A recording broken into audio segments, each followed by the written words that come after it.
NC अथवा non charge कुनै पनि कस्टमर अथवा कुनै पनि गेस्टलाई चाहिँ हामीले कम्प्लिमेन्ट्री सेल्स गर्दैछौँ भने त्यसलाई हामीले कसरी सेटअप गर्न सकिन्छ हामी यस भिडियोमा हेर्न सक्छौँ। त्यसको लागि चाहिँ हामीले सोही कस्टमरको नाम अथवा गेस्टको नाम हामीले कस्टमरमा गएर बनाउनु पर्ने हुन्छ, उसको अरू डिटेल्सहरू राखेर अनि त्यहाँ लास्टमा नन चार्जेबल भन्ने एउटा अप्सन हुन्छ, त्यसलाई हामीले अन गरिदिनु पर्ने हुन्छ। यति अन गरिसके पछाडि हामीले यही कस्टमरलाई चाहिँ बिल चेकआउट गर्ने क्रममा मार्क गरिदिन सक्छौँ। सो हामीले एउटा कुनै कस्टमरको लागि कुनै एउटा अर्डर लिन्छौँ, त्यो अर्डर लिइसके पछाडि त्यो अर्डरलाई चाहिँ हामीले सेभ गरिदिन्छौँ। एनसी भन्ने बित्तिकै सबै फुल बिललाई नै एनसी गर्नुपर्छ भन्ने हुँदैन, हामीले स्पेसिफिक कुनै आइटमलाई पनि एनसी गरिदिन सक्छौँ। त्यो भनेको चाहिँ कुनै पनि रेस्टुरेन्टले आफ्नो स्पेसल गेस्टलाई अथवा आफूले बोलाएको कुनै पनि क्लोज कस्टमरलाई कुनै एउटा आइटम या दुईवटा आइटम कम्प्लिमेन्ट्री गरिदिन सक्नुहुन्छ। त्यसको लागि चाहिँ हामीले एनसी युज गर्नुपर्ने हुन्छ। सो अहिले हामीले 910 रुपिजको बिल छ भनेदेखि अघि हामीले बनाएको स्पेसल गेस्ट भन्ने कस्टमरलाई सेलेक्ट गरेपछि तलपट्टि सेटल एज एनसी भन्ने एउटा अप्सन अन हुन्छ।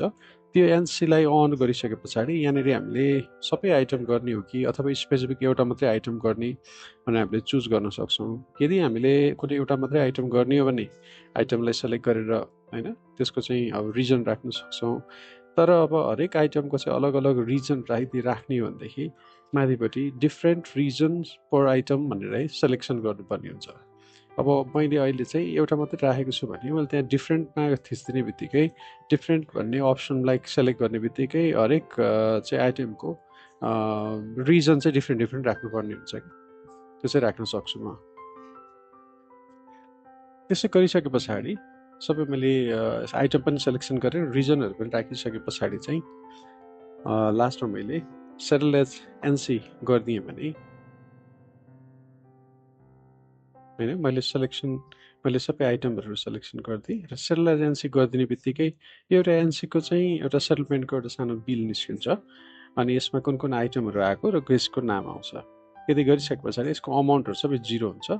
बिललाई मैले प्रिन्ट गरिदिइसके पछाडि यस बिलमा आएको आइटम्सहरूभन्दा बाहेक सबै आइटम्सहरू चाहिँ त्यहाँनिरबाट हट्छ र जुन सेटल गर्न बाँकी छ त्यो आइटम मात्रै आउँछ। र यसलाई चाहिँ हामीले एउटा रिपोर्टमा गएर एनसीको के डिटेल्सहरू भएको रहेछ भनेर हामीले त्यो पनि चेक गर्न मिल्छ।